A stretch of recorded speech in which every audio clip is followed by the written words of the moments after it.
পূর্ব মেদিনীপুর জেলা sawmill honours welfare অ্যাসোসিয়েশনের বার্ষিক সাধারণ সভা অনুষ্ঠিত হলো। এদিন এই সভা উপলক্ষে রক্তদান শিবির ও বৃক্ষরোপণ কর্মসূচি ও চারা গাছ বিতরণ করা হয়। পূর্ব মেদিনীপুর জেলার নিমতৌড়িতে রক্তদান শিবিরে 100 জন রক্তদাতা রক্তদান করেন। তমলুক জেলা হাসপাতালের ব্লাড ব্যাংক রক্ত সংগ্রহ করে।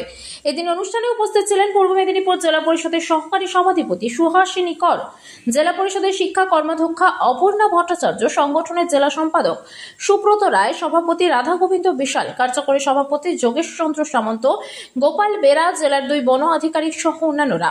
এদিনের সভায় কয়েকশো সমিল মালিক ও কর্মচারীরা হাজির ছিলেন।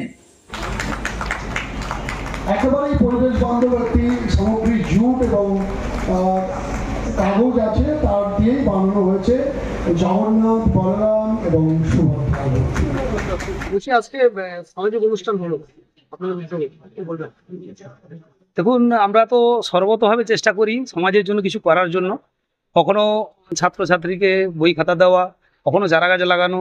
আজকে এই বছর আমরা একটা অভিনবভাবে নিয়েছি বট গাছ লাগানোর জন্য, কারণ বট বৃক্ষটা সমাজের যে বন্ধু সেটা অনেকেই জানেন, অনেকেই জানেন না। যেভাবে পরিবেশ এখন দূষিত হচ্ছে, গাছ লাগানো তো হয় অনেকেই, কিন্তু সব জায়গাতে গাছগুলো ঠিকমতো বাঁচে না বা হয়ে ওঠে না। একটা বট গাছ যদি আমরা বাঁচাতে পারি 100টা অন্যান্য গাছের সমান, তো সেইভাবে সেই ভাবনা থেকেই আমরা বট গাছটা লাগানোর পরিকল্পনা নিয়েছি এবং আমরা অঙ্গীকারবদ্ধ এই গাছটিকে আমরা বাঁচাবো, বড় করব। এটা আমরা প্রত্যেকটা সমিল মালিক একদম অঙ্গীকারপত্র সই করে আমরা একদম অঙ্গীকারবদ্ধ যে এটাকে আমরা সমাজের জন্য তুলে ধরবো। আজকে প্রায় 100, আমার কাছে এই মুহূর্তে খবর আছে 110-15 হয়েছে। এটা আশা করছি 150-60 হয়ে যাবে। আপনার নাম? আমার নাম সুব্রত রায়, আমি সম্পাদক পূর্ব মেদিনীপুর জেলা সমিল অনার্স ওয়েলফেয়ার অ্যাসোসিয়েশন। এখন বেকারত্বের জ্বালায় ছেলেরা এই ধরনের ব্যবসা বাণিজ্যের সঙ্গে যুক্ত হচ্ছে এবং আমাদের পূর্ব মেদিনীপুর জেলা ফরেস্ট এরিয়া নয়, সেজন্য অনেকটা সাহসের সঙ্গেই তারা যুক্ত হচ্ছে। একদিকে নিরুপায়, আবার একদিকে সাহস অবলম্বন করছে।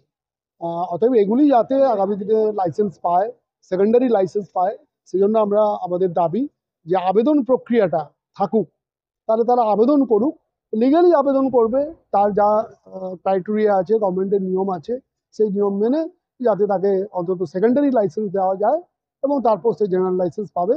আর এই ব্যবসা বাণিজ্যের সঙ্গে বহু মানুষ যুক্ত আছে, তাই এগুলি আমরা আপেক্ষিকভাবে ইনলিগাল হলেও বেকারত্বের জ্বালা এবং প্রয়োজন আর সব মিলিয়ে আমাদের জেলায় এটা চলছে, আমরা জানি, এবং আমাদের দাবি এগুলিকে আস্তে আস্তে লিগালি করা হোক, সেকেন্ডারি লাইসেন্স দেওয়া হোক। হ্যাঁ, এইটা আমাদের আজকে তো কথা তুলেছি আমরা, এই প্রক্রিয়াটাকে বন্ধ রাখলে হবে না, এই প্রক্রিয়াটা চালু রাখতে হবে। কারণ এটা এমন একটা শিল্প, এর সঙ্গে প্রত্যক্ষ পরোক্ষভাবে বহু ছেলে মেয়ে মানুষ যুক্ত থাকে।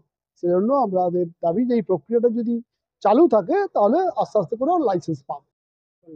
আমি শ্রী যোগেশ সামন্ত, বর্তমান এই অর্গানাইজেশনের ওয়ার্কিং প্রেসিডেন্ট, কিন্তু আমি ফাউন্ডার সেক্রেটারি। 2001 সালের পর 2002-3 সালে এই প্রতিষ্ঠানটা তৈরি করেছিলাম।